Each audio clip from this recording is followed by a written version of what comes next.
Oi, seguidor da Adri. Deixa eu aproveitar que ela ainda não chegou para desabafar. Eu não aguento mais. É termo para cá, termo para lá. Agora eu preciso saber quem são os participantes com proteção adicional.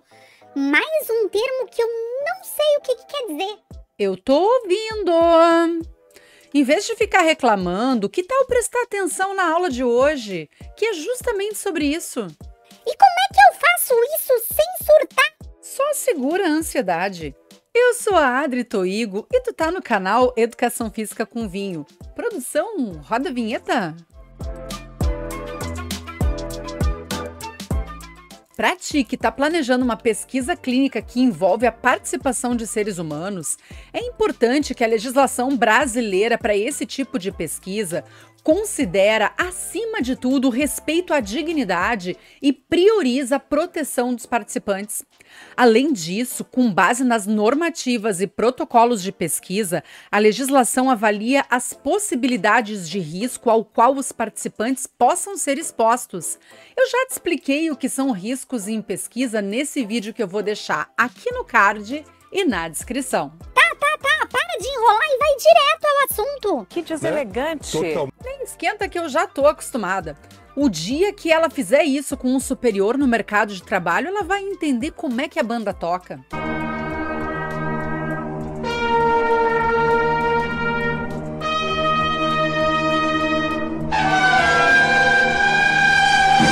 Bora pro que interessa. Eu vou te falar sobre cada uma dessas populações e do tipo de cuidado que o pesquisador deve observar em relação a elas. Mas antes eu vou te lembrar o que é comum para todas.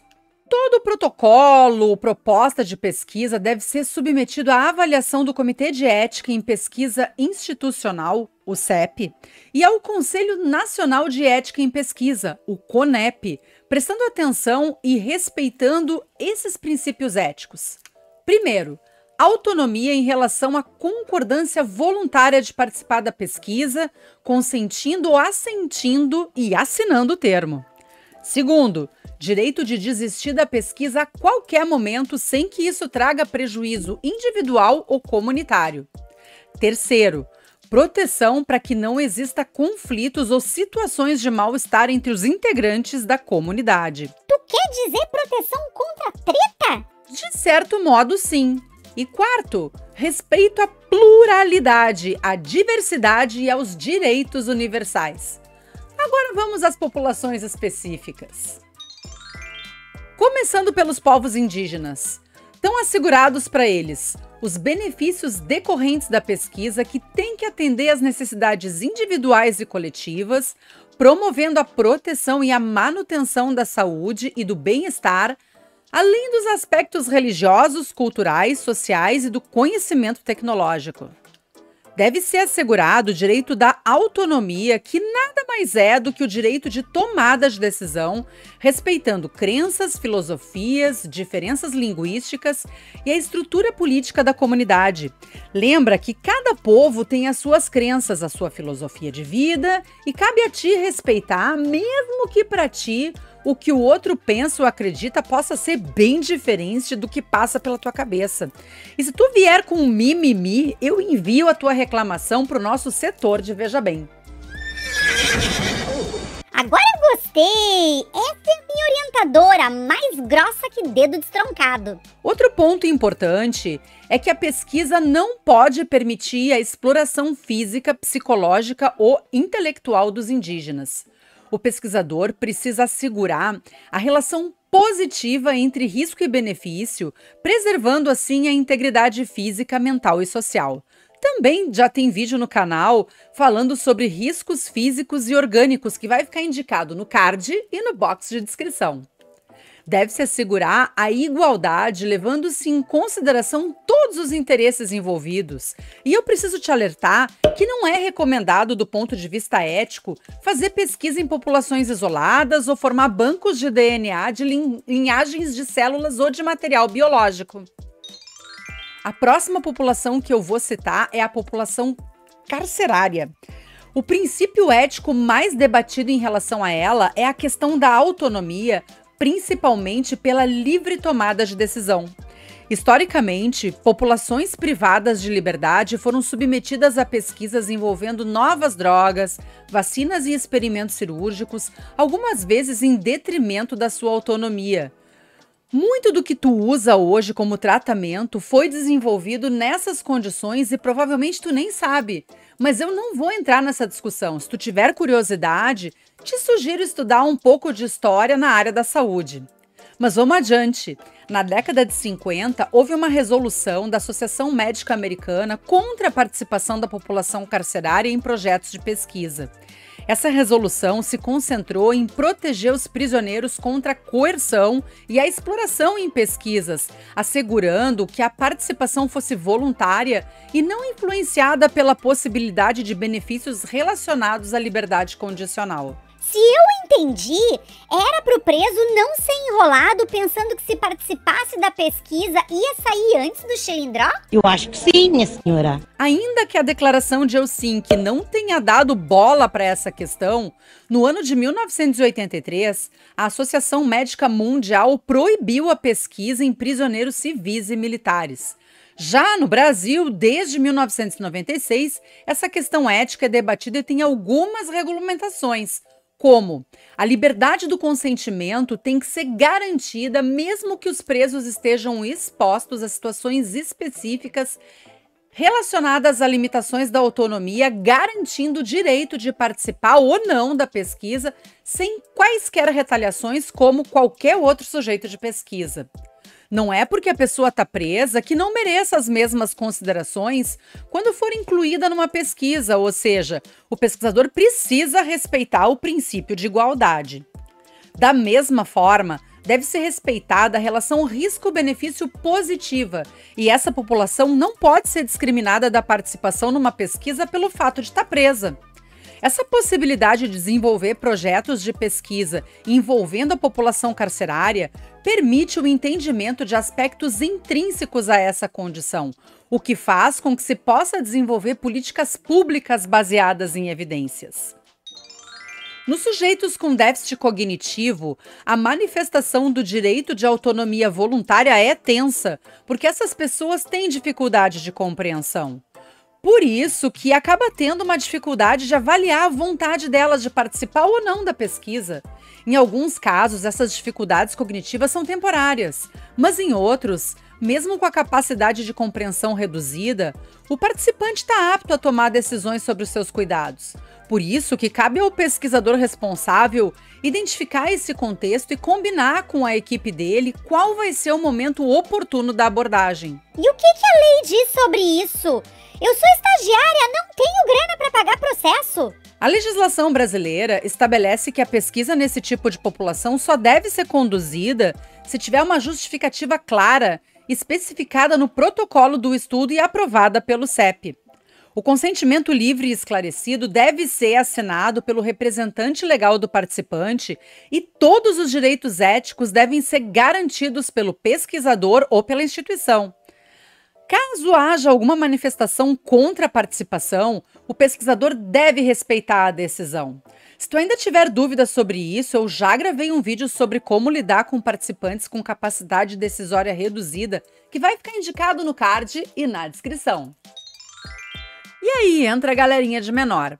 A participação de crianças, jovens e adolescentes em pesquisas é regulamentada pela Resolução CNS 466/12, que estabelece critérios específicos para proteger esse grupo que também é considerado vulnerável.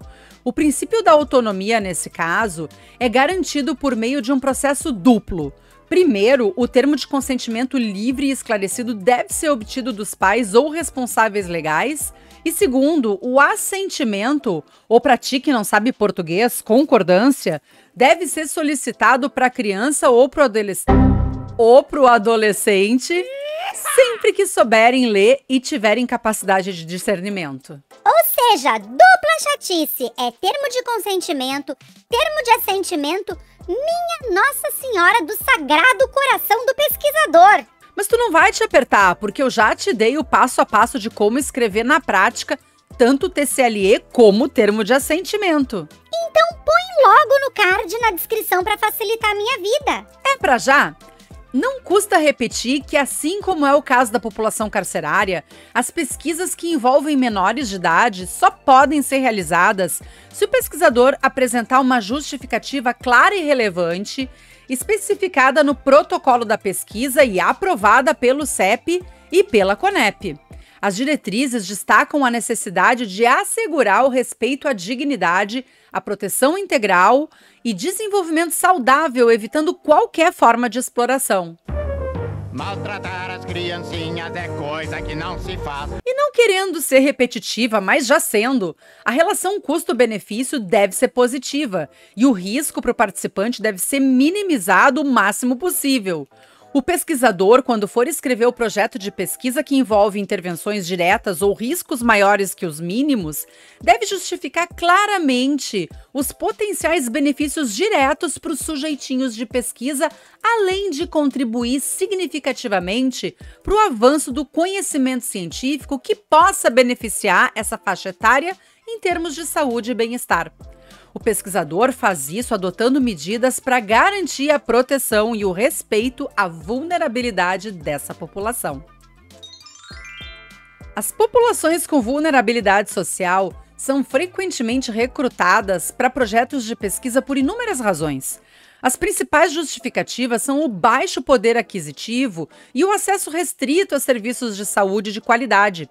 Eu mesma já fiz um projeto de pesquisa com essa população junto com o professor Samuel Sotile, que deu resultados muito interessantes. Se tu te interessar por ler uma pesquisa desse tipo, eu vou deixar a referência do artigo no card e na descrição. Não, estrupício, no primeiro comentário fixado. Mas retomando, essa população acaba eventualmente se submetendo à participação em estudos científicos com maior facilidade, se sentindo protegida do ponto de vista do cuidado em saúde, porque eles estão buscando uma atenção individualizada. Além disso, acaba tendo uma menor desistência dos participantes em situação de vulnerabilidade social nos estudos clínicos. Isso acontece porque eles ficam com medo de que, se eles desistirem de seguir na pesquisa, podem, por exemplo, trazer uma repercussão negativa na continuidade do tratamento. Eles ficam com medo de que não recebam mais tratamento se desistirem da pesquisa, o que na real não pode acontecer por uma questão ética, mas nem sempre eles têm clareza dessa informação. Independente da condição socioeconômica, é obrigação do pesquisador garantir o princípio da equidade descrito nas normas e regulamentações nacionais em pesquisa. Além disso, outros deveres e princípios como autonomia, beneficência e justiça também devem ser lembrados e incorporados na prática em pesquisa, especialmente quando a gente lida com populações vulneráveis. A ética em pesquisa contempla também o debate sobre a participação dos idosos em estudos clínicos e, com eles, o princípio da autonomia ganha destaque. Muitas vezes, por apresentarem capacidade cognitiva comprometida, os idosos perdem o poder decisório e o processo de consentimento acaba ficando prejudicado, e aí cabe aos pesquisadores o reconhecimento e a avaliação de cada situação. O TCLE deve estar adequado às exigências normativas e deve ser redigido com uma linguagem direcionada ao idoso de um jeitinho que ele entenda. E não poderia ser diferente. É bem importante avaliar a relação risco-benefício.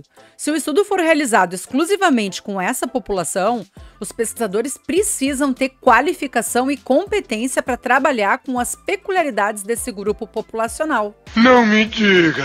Ah, mas o óbvio precisa ser dito.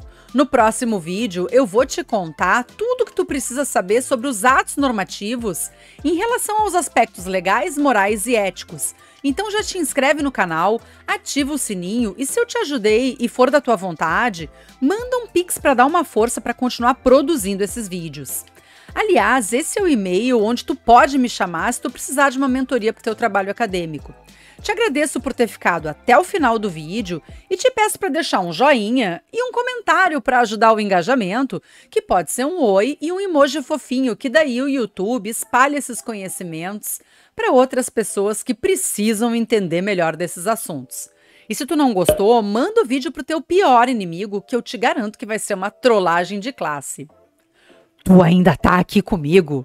Então fica só mais um pouquinho para dar umas risadas das minhas cagadas durante a gravação. Hoje eu vou ficando por aqui. Um beijo da bruxa e até a próxima!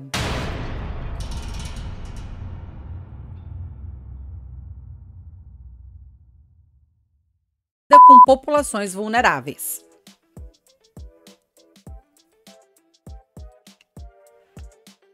Caiu essa bosta. Não pode falar palavrão. E proteção contra teta.